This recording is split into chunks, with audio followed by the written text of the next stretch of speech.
Hey, this is Chambers with MotoXNutrition, and here's another MXN nutrition tip. One thing we get asked is quite a bit is, what should I be drinking on race day?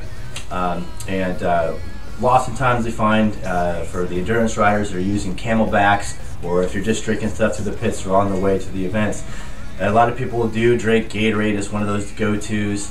Well, we really try and prefer, as a nutrition tip, to keep our riders away from Gatorade for the most part, away from sodas obviously, a lot of the juices, and even some of the flavored waters, the Propels. If you've got water and you're adding your own flavoring to it or something like that, there's no calories and sugar, you think it's good, but it's really not the best thing.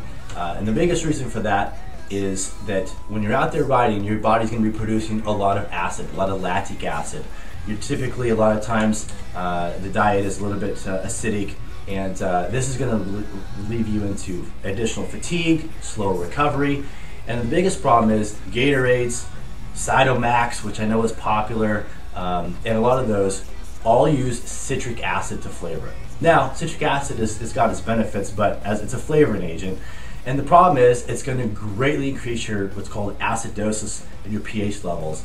And there's even, let me show you, there's even a lot of these, the mixes that you add. When you look on the back of the ingredients, first ingredient, citric acid, Propel waters. I've had a professional, Brian Gray, professional works racer, drinking Propels all the way to a hot event at a Works National, getting tired, getting fatigued like he usually doesn't.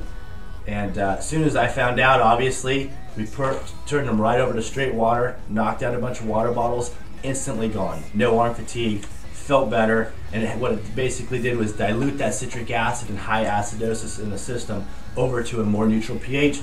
Great riding, great pro main on Sunday, and definitely a big tip. And same with Gatorade, anything, if it's the first, one of the first 3 ingredients or so on your product, you don't want the citric acid. Go with straight water, hydrates better, flushes out lactic acid better, and you're going to perform better.